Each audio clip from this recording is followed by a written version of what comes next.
आज के इस वीडियो में हम चर्चा करेंगे जीएसटी से जुड़े एक इम्पॉर्टेंट कानूनी पहलू की, जिसके बारे में जानना आपके लिए बेहद इम्पॉर्टेंट है। क्या है वह कानूनी पहलू? जानने के लिए इस वीडियो को अंत तक देखना न भूलें। जीएसटी में प्लेस ऑफ सप्लाई प्रोविजंस के अनुसार किसी भी इमूवेबल प्रॉपर्टी जैसे शॉप, कमर्शियल कॉम्प्लेक्स आदि की रेंटल सर्विस इंटर स्टेट या इंट्रा स्टेट कब मानी जाएगी, ये उस इमूवेबल प्रॉपर्टी की लोकेशन पर निर्भर करता है। इसके साथ ही लोकेशन ऑफ सप्लायर भी एक इम्पॉर्टेंट कंसिडरेशन है। यदि लोकेशन ऑफ सप्लायर और प्लेस ऑफ सप्लाई दोनों एक ही स्टेट में हो तो वह सप्लाई इंट्रा स्टेट मानी जाएगी, और यदि location of supplier and place of supply दोनों अलग अलग स्टेट में हो तो वही सप्लाई इंटर स्टेट सप्लाई होगी। जीएसटी में प्लेस ऑफ सप्लाई से जुड़े विभिन्न पहलुओं और कानूनी प्रावधानों को समझने के लिए आप मेरा अर्लियर वीडियो देख सकते हैं। सीजीएसटी एक्ट के सेक्शन 24 के अंतर्गत मैंडेटरी रजिस्ट्रेशन का प्रावधान है। अगर आप सेक्शन 24 में दी गई किसी भी केस में फॉल करते हैं तो आपको जीएसटी में मैंडेटरी रजिस्ट्रेशन करवाना होगा, चाहे आपका टर्नओवर सेक्शन 22 में दी गई थ्रेशोल्ड लिमिट से कम ही क्यों ना हो। सेक्शन 24 में प्रोवाइड किया गया है कि अगर कोई person interstate supply of taxable goods and services करता है तो चाहे उसका aggregate turnover specified threshold turnover limit से कम ही क्यों ना हो, ऐसे पर्सन को जीएसटी रजिस्ट्रेशन नंबर लेना कंपलसरी होगा। यानी अगर आप अपने स्टेट के बाहर कोई भी टैक्सेबल गुड्स या सर्विसेज की सप्लाई करते हैं तो चाहे आपका एनुअल टर्नओवर थ्रेशोल्ड लिमिट्स जो गुड्स के केस में 40 लाख और सर्विसेज के केस में 20 लाख से कम ही क्यों ना हो, आपको जीएसटी में कंपलसरी रजिस्ट्रेशन करवाने की लायबिलिटी अराइज हो जाएगी। ऐसे में अब सवाल ये उठता है कि अगर प्लेस ऑफ सप्लाई रूल्स के हिसाब से इमूवेबल प्रॉपर्टी की rental service inter state supply मानी जाए तो क्या सेक्शन 24 में मैंडेटरी रजिस्ट्रेशन करवाना होगा या इस संबंध में कोई रिलैक्सेशन प्रोवाइड किया गया है? आइए जानते हैं इस वीडियो में सवाल का जवाब और समझते हैं सेक्शन 24 की इस मैंडेटरी रिक्वायरमेंट को प्लेस ऑफ सप्लाई रूल्स के कॉन्टेक्स्ट में एक केस स्टडी के माध्यम से।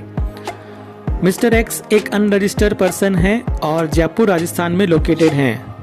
उनकी 3 अलग अलग स्टेट्स एमपी, यूपी और बिहार में कमर्शियल प्रॉपर्टीज हैं जिन्हें उन्होंने रेंट पर दे रखा है।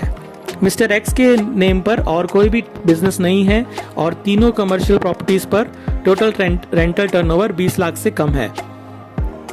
अब प्लेस ऑफ सप्लाई रूल्स के हिसाब से देखें तो लोकेशन ऑफ सप्लायर राजस्थान में है और प्लेस ऑफ सप्लाई उन कमर्शियल प्रॉपर्टीज की लोकेशन यानी यूपी, एमपी और बिहार में है।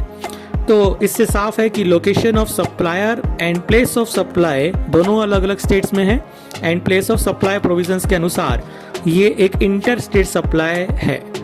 तो अब चूंकि मिस्टर एक्स की rental service inter state supply of service है तो क्या सेक्शन 24 की मैंडेटरी रिक्वायरमेंट के हिसाब से मिस्टर एक्स को जीएसटी में मैंडेटरी रजिस्ट्रेशन करवाना होगा जबकि उनका टर्नओवर 20 लाख से कम है? और यदि हाँ तो क्या तीनों ही स्टेट्स में उन्हें रजिस्ट्रेशन करवाने की लायबिलिटी रहेगी? इस सवाल का जवाब है नहीं।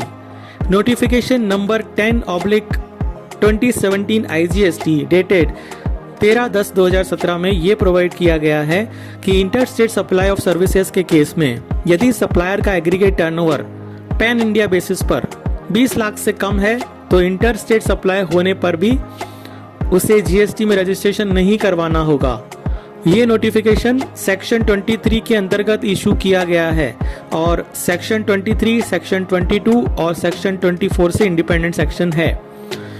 सेक्शन 24 केवल सेक्शन 22 पर ओवरराइडिंग इफेक्ट रखता है और गवर्नमेंट द्वारा जीएसटी रजिस्ट्रेशन रिक्वायरमेंट से एग्जेम्पशन सेक्शन 23 के अंतर्गत नोटिफिकेशन इशू करके दिया जा सकता है। तो इस तरह आपने देखा कि मिस्टर एक्स को जीएसटी में कंपलसरी रजिस्ट्रेशन नहीं करवाना होगा जब तक कि उनका एग्रीगेट टर्नओवर 20 लाख से एक्सीड नहीं होता। अब यदि मिस्टर एक्स का एग्रीगेट टर्नओवर 20 लाख से एक्सीड हो जाता है तो क्या उन्हें हर उस स्टेट में रजिस्ट्रेशन करवाना होगा जहां पर कि उनके द्वारा रेंट पर दी गई इमूवेबल प्रॉपर्टीज लोकेटेड हैं? इसका जवाब है नहीं। मिस्टर एक्स केवल अपने ओरिजिन स्टेट यानी राजस्थान में रजिस्ट्रेशन करवा सकते हैं, उन्हें हर स्टेट में रजिस्ट्रेशन नहीं करवाना होगा। प्लेस ऑफ सप्लाई रूल्स केवल सप्लाई को इंटर या इंट्रा डिटरमाइन करने के लिए ही रेलिवेंट हैं और रजिस्ट्रेशन रिक्वायरमेंट पर इनका कोई असर नहीं पड़ता। इसके साथ ही मिस्टर एक्स का कोई फिक्स एस्टेब्लिशमेंट या place of business in states में नहीं है, इसलिए भी मिस्टर एक्स को इन स्टेट्स में सेपरेट रजिस्ट्रेशन करवाने की ज़रूरत नहीं है। तो इस तरह इस वीडियो में आज हमने एक इम्पॉर्टेंट पॉइंट पर डिस्कशन किया और आपको सेक्शन 24 के अंतर्गत मैंडेटरी रजिस्ट्रेशन और प्लेस ऑफ सप्लाई प्रोविजंस के रिलेशन को समझा। टैक्सेशन से जुड़ी regular updates, knowledge discussions, query resolutions and judgement analysis के लिए चैनल को सब्सक्राइब करें और बेल आइकन प्रेस करें। धन्यवाद।